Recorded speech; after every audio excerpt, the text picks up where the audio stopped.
Good morning, all of you, and a very warm welcome to a session this morning. As you may be aware, we are having these sessions daily now. One in the morning at 8 a.m., one in the afternoon at 4:15, and the third one is in the evening at 7:45 p.m. And all of these sessions are for new seekers to understand basics of Sahaja, sort of an introductory session. And with this understanding, then we also go for a meditation in these sessions. And then in the end, if there are any questions, people come and ask on the YouTube chats, or they join the Zoom link given in the YouTube chat to ask the questions, which you can do now as well. All of these sessions are, in fact, in Hindi.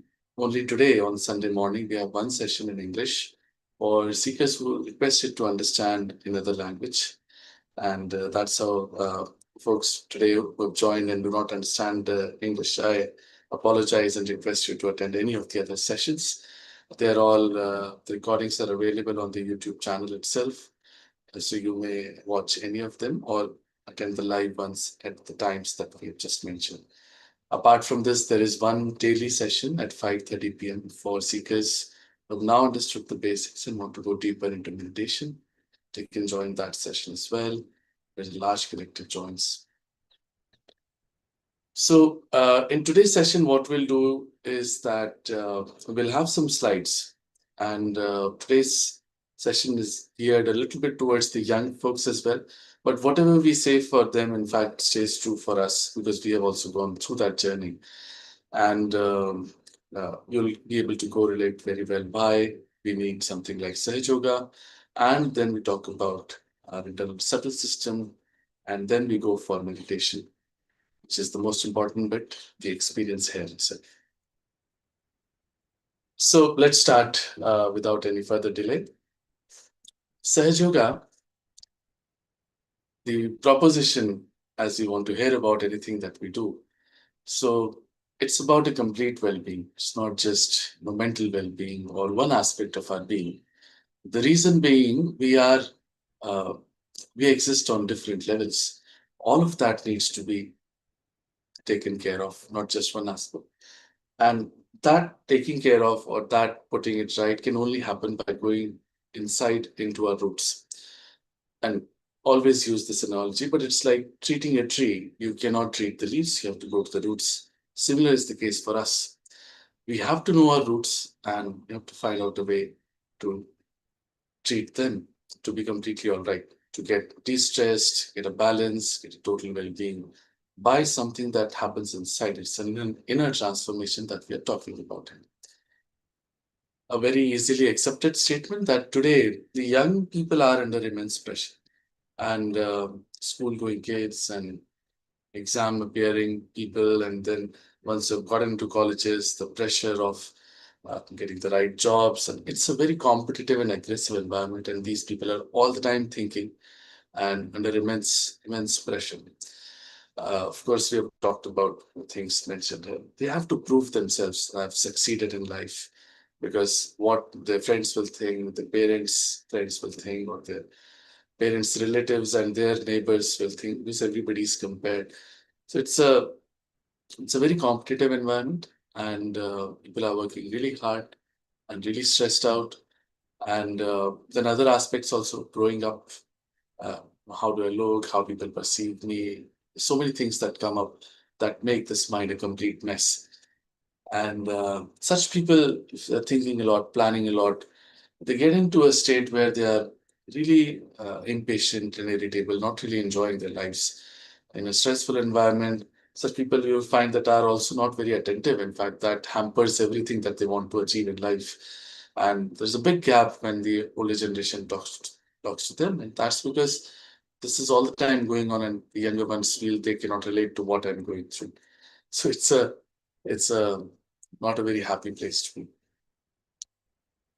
Talk of stress today is really huge. Everybody talks of some or the other stress, and all medical science has turned towards understanding how lifestyle and the stress that is created around it creates all of these even physical problems inside us. So Shree Mataji Nirmala Devi started Sahaja House Photography. You can see right behind me. She's talked in many, many lectures since 70s and 80s how different sort of lifestyles and different sort of people get to particular problems, physical problems in life. Because everything that we do has an effect on us.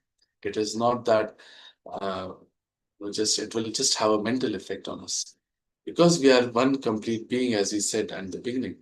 So even mental activities of thinking too much, taking stress can have a direct impact on our organs and glands and can cause many of these diseases that are mentioned here.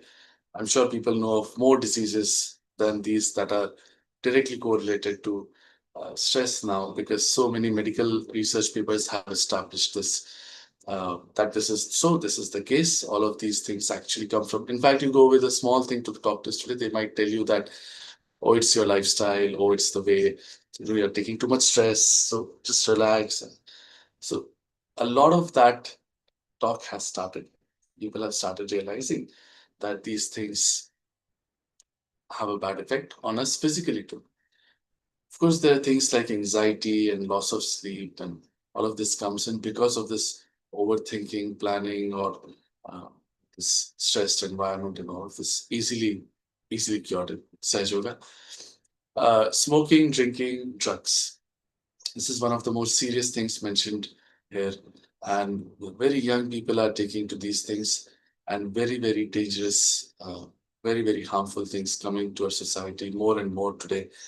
Uh, we always, growing up, used to think this is more with the Western world, but drugs is becoming commonplace among the young people. Again, one of the reasons is the environment. Um, you have to gel well with your peers and to show that you belong. So you start taking to these things at times, or it's just you have to run away from all of this madness. A very common corporate world saying that work hard and party hard. So they have to get out of this madness of the whole week. It's something they forget all of this and just enjoy themselves is what it's become. So I think both ways there should be balance, and these things are not then required for us. So the very one other very important thing mentioned here is depression. And once again, one can attribute this depression to this modern society, modern world that we're in, because this was something unheard of in the past, where school-going kids are talking about depression so much. And this is something that is really worrying for us as a society.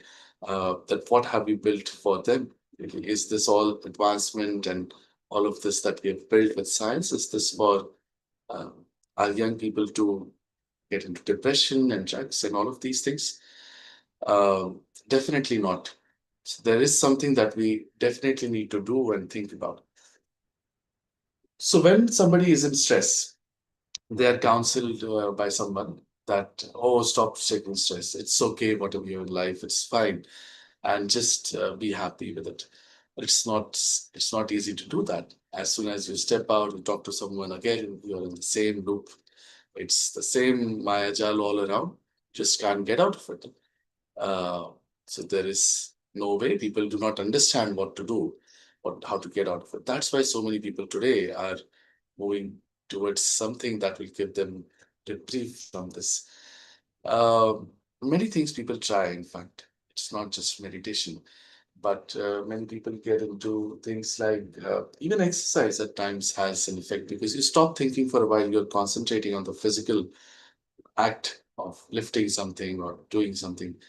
So, but at times, imagine somebody who's already working very hard in their offices or really a aggressive person, too much thinking, planning. They are already working on their right channel a lot, which is called as the Pingla Nadi.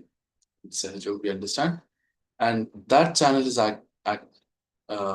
responsible for our actions and mental actions, everything that we do. So such a person doing more physical action is in fact detrimental. I'm not saying we should exercise, but there's a bad effect of any extremities we go to. So we have to do things in balance. So we have heard of many successful CEOs and professionals and founders getting heart attacks, leading a very perfect life, in fact. That happens because this reaction comes in our body. Our body is nature made. It has a balancing act to everything. So it tells us now stop. So we all should exercise and be healthy. It's just that excess of already working hard in offices and doing this too much can have bad effects. Indian classical art forms are really great for us. They come from a place where the originators were realized people and knew what these ragas do to us and how they impact us positively. But again, it's something external and it's temporary. So people try to find something higher, and that's how they turn to meditation to get out of this madness that is all around. That is how people are searching for. So many organizations have come in, and so many ways of meditation have come in, and people are just not sure what to do. Uh, so it's something like uh, it's something like uh, we can't even see right now, and we are told to find colors because we don't know what to expect in meditation. We don't even know if we have taken up to something is right or not.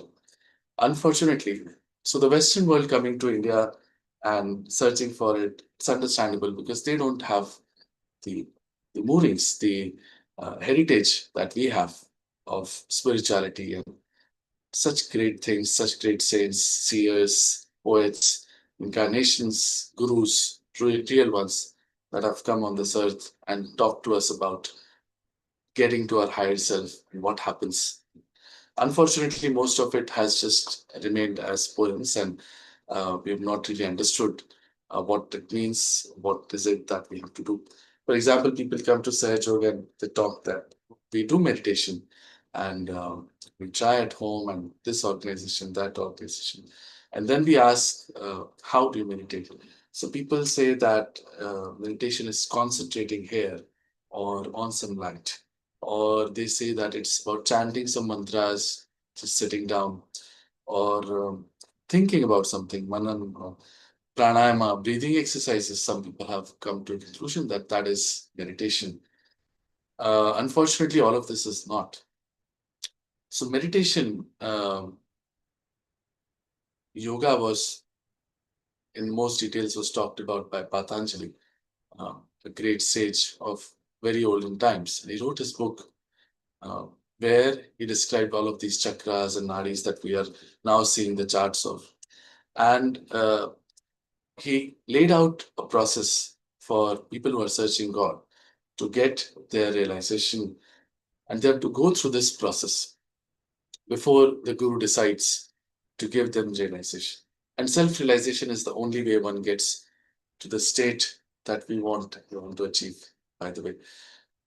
So he had put out 8 parts of yoga, Ashtanga yogas, and that had very rigorous things, yam, niyam, etc. So first you have to put yourself completely all right and work very hard. And then it had pranayama also. And then 1/8 of 1/8 had asana as well. To put ourselves physically all right, because that is also needed, right? Because unless we're physically all right, mentally all right, you cannot get there. So that was the philosophy of first working really hard across years and decades and centuries. Maybe it said that it happened across lives. So then the end is Ishwar Pranidhan.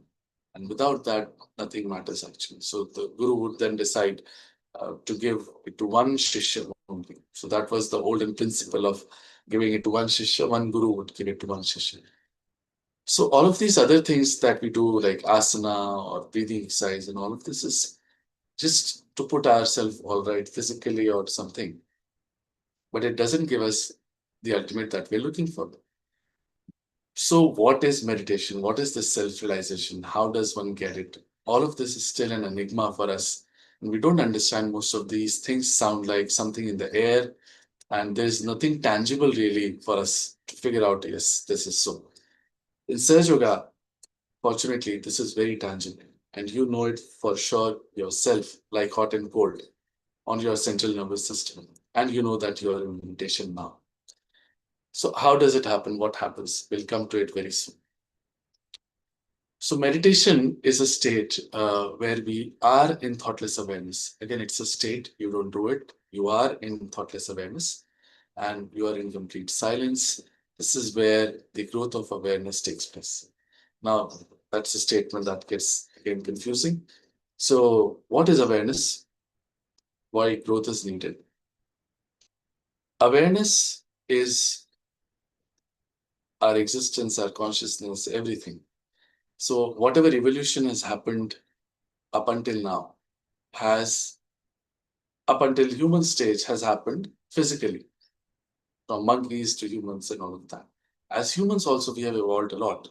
We know collectively so much. We have science, art, religion, and we have philosophy, and so many things that have come into our consciousness, our awareness. Now, the next leap, one last leg, is yet to be achieved, and that happens through our self realization.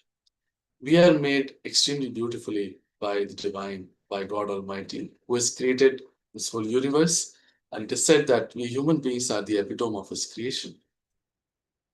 And we can see all around us there is no other being that is as capable as human beings. We have developed so much and we can do so many things that other beings cannot. But then we are also capable of so many wrong things, so many bad things. You pick up any day's newspaper and you'd be left shocked to see that how can we be being God's great creation, capable of such bad things too. The reason is that we are yet to achieve that last jump and leg of our evolution. Once we are connected with the divine, we start channeling his power through us. And that's how we become very beautiful people and society. It's like the whole instrument has been made. It just, the plug needs to be put in. And that is the only thing that needs to be done. That is how we get this great awareness and this higher consciousness and self-realization and so many things that we're talking about. But coming back to what is it that we were saying that what is meditation? So if you think about it, you're all the time thinking. Even sitting here listening to the session, you're thinking 24/7. Even while sleeping, we have thoughts going on. So it's never ending. There are only two types of thoughts. There's something that has happened or something that is going to happen. That is the only category actually. Something I should have done this. Oh, my parents should have done this. My forefathers and history of humanity. Similarly, I'll do this, I'll go there, I'll achieve this, and so on and so forth. We keep jumping from one thought to the other. We don't even know that one has ended and the other has started. So this madness keeps going on, and we are never really in peace. But this peace comes when these thoughts stop. And as we said, meditation is being in silence, in the thoughtless awareness. So this is where we achieve what we are looking for. So Sahaj Yoga, the name was given by Shree Mataji, Nirmala Devi, and it has beautiful connotations to it. Sahaj means something simple, something that is so spontaneous that it happens on its own. It doesn't need anything else from outside to make it happen. For example, the sprouting of a seed, it happens on its own. We do not pull the tremule out of it. Or our breathing, our digestion, all living things made by the living God, all of them happen on their own spontaneously. They just need the right catalyst, one can say. For example, the seed needs Mother Earth, sunlight, and water, and the job is done. Similar is the case for us. So, yoga is Sahaj. Yoga means what? Yoga means union. In Sanskrit, it literally means union. Union of what? Union of our Atma, that is inside all of us, with Paramatma, that is the all pervading God. So that union is Sahaj, is spontaneous. That is why the name Sahaja. Sah means with you, Ja means born. Something that is born within us. It's completely innate. It is all built in. We don't have to do anything extra about it. It's again very difficult for us to understand this, but it is really so. And as it is said that many researches have been done, many scientists have worked on how Sahaja Yoga improves us completely. PhDs have been given on this topic. All of this is for them. But how do I really know that yes, this works? So you will know yourself. That is the whole point. And you will know your own self can put yourself all right too, and you can help others as well. How does this happen? This sounds very miraculous. We'll just spend few minutes on this chart and then go for meditation session and experience this ourselves. But it is important to understand a few things before we go into meditation. Otherwise, some things may not make sense. When we were in our mother's womb, 2.5 months or so, when it is said that life comes into the fetus, that is when the power that created us actually entered from the top of our head here. This is called as the fontanelle bone area. If you know, if you've seen little kids, it's a very soft spot in them. It even pulsates at times because this is the place of the century. It is called as the Brahmarandra, the hole to meet the Brahman as well. So once it enters, it goes through our brain, and our brain being a prism-shaped entity, it refracts into three parts. The energy coming from the right goes to the left, which is shown in the blue color. It's called as the Ida Nadi. Ida Nadi is also called as the moon channel. It is responsible for our past, all thoughts that we think of the past. It is responsible for our desires. All desires emanate from this channel.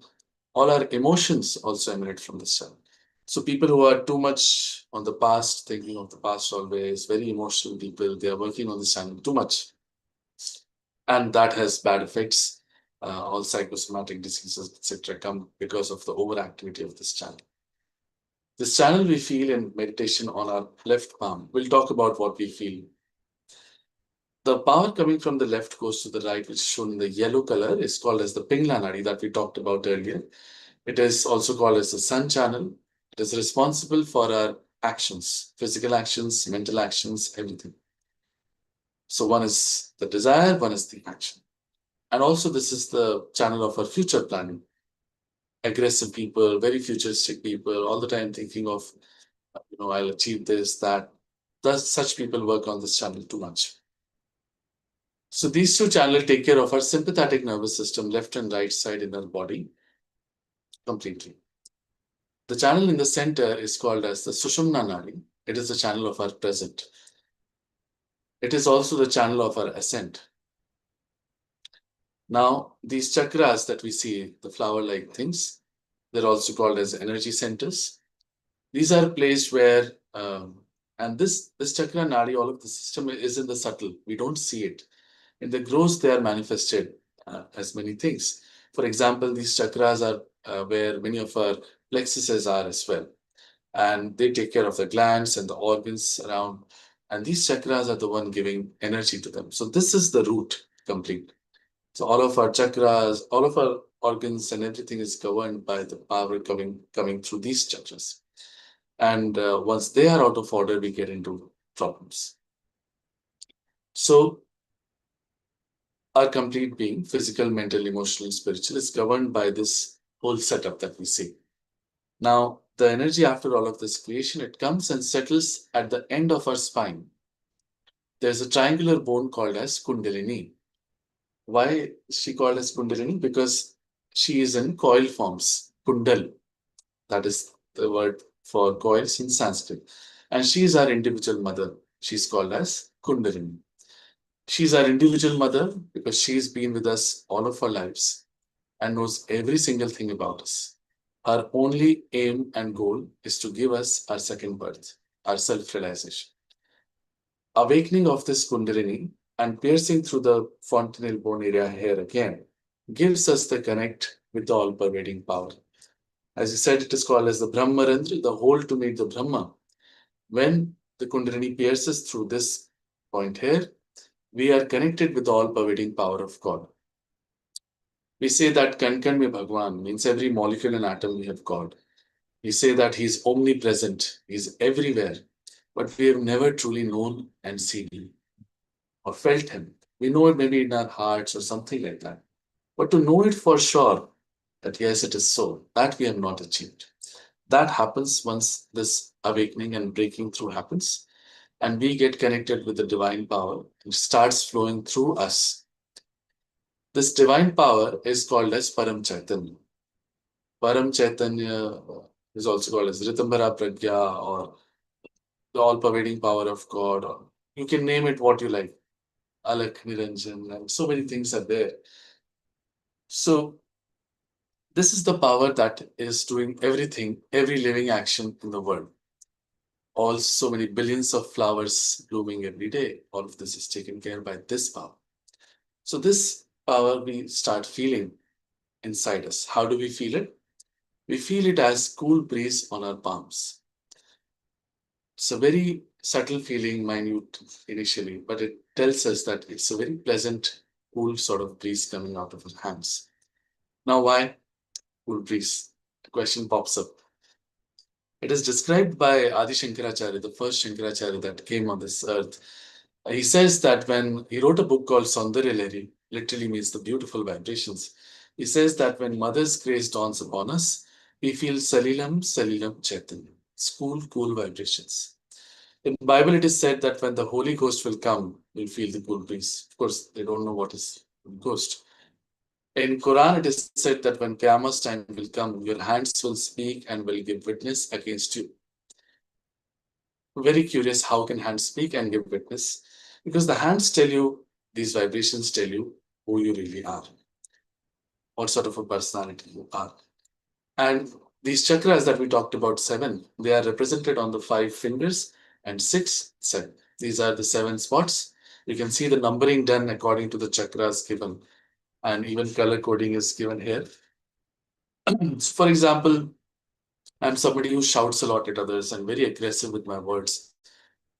When I get my realization, my this finger might start burning, which is of Shuddhi on the right side. So each chakra is left, right, and center, different aspects, causing different chakras to be caught up.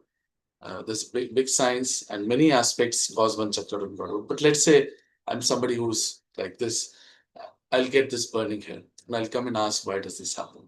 And then the reasoning and the decoding is all given in Sahaja, all available free of cost. So we understand ourselves. But unfortunately, we cannot put ourselves all right. Even if I start seeing myself, I cannot correct myself. The correction happens by the Kundalini.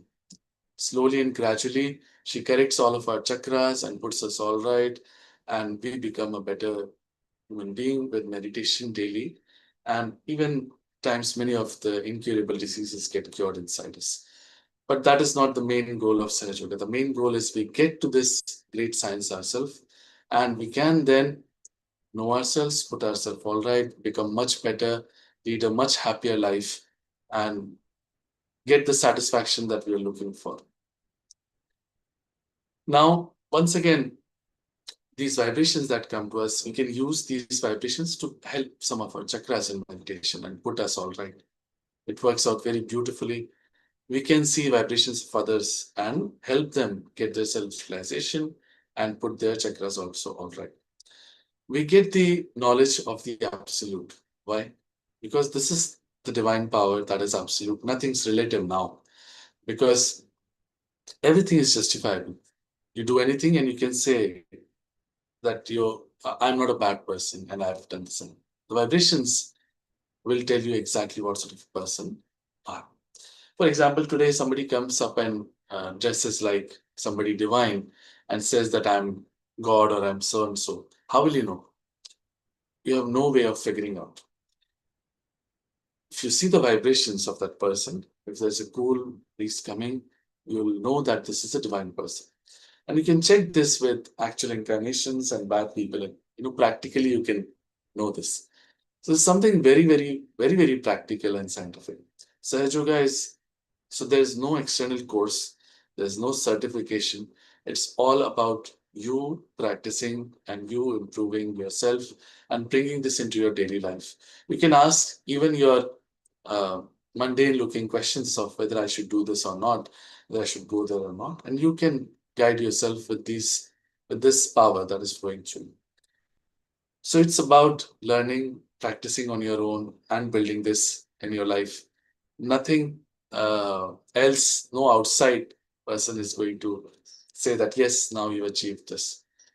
So it's very, very wonderful and very beautiful, and sounds quite fantastic for it to happen with us. But we do not understand the reality of how beautifully we are actually built. This is all made by the divine. We just have to achieve it. This last breakthrough needs to happen. And how will that happen? That is the only thing that we have to now work on.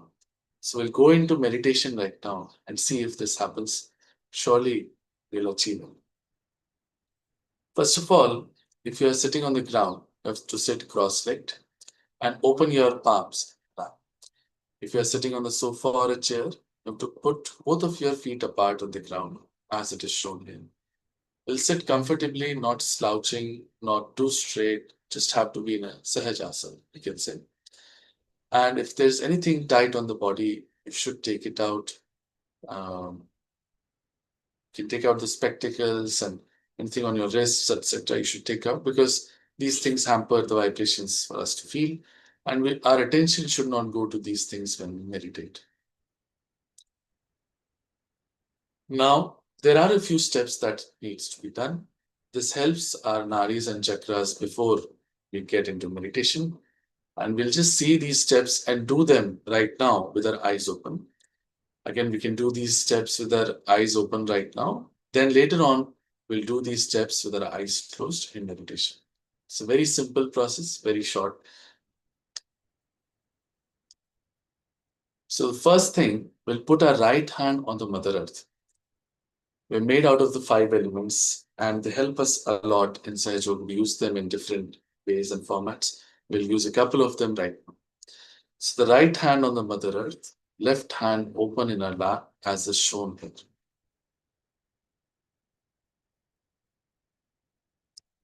This is the first step. Then we bring this right hand back into our lap and put the left hand bent from the elbow towards the sky. As we said, we are doing the steps right now with our eyes open. Later on, we'll do these steps with our eyes closed. The next step, we'll put both the hands on the Mother Earth. Both the hands on the Mother Earth. So these are the steps to balance ourselves. The next steps will all be done with the right hand. So we'll keep the left hand open in our lap. This is representing our left channel, which is the channel of a desire. So we present the desire that we want this great happening inside us. And we do the actions with the right hand. Right hand on our heart. Press it here so that we feel the heartbeat. Next, we place it on our forehead like this. Keep the left hand again open in our lap. And press the right hand on our forehead from both the sides and bend it forward.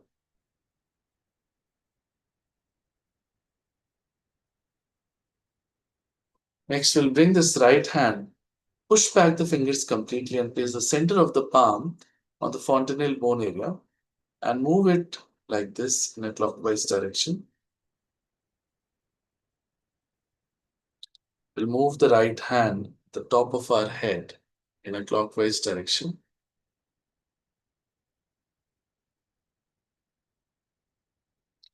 Like this, and press it.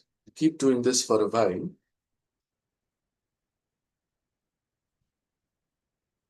Next, what we'll do is see there's a cool breeze coming out of our head too and touching our palm. Feel it here too. We'll see it with both the hands. And in the last step, we'll put both the hands completely up towards the sky and push back our head. Palms open towards the sky and push back our head. So these are all the steps to be done. Now,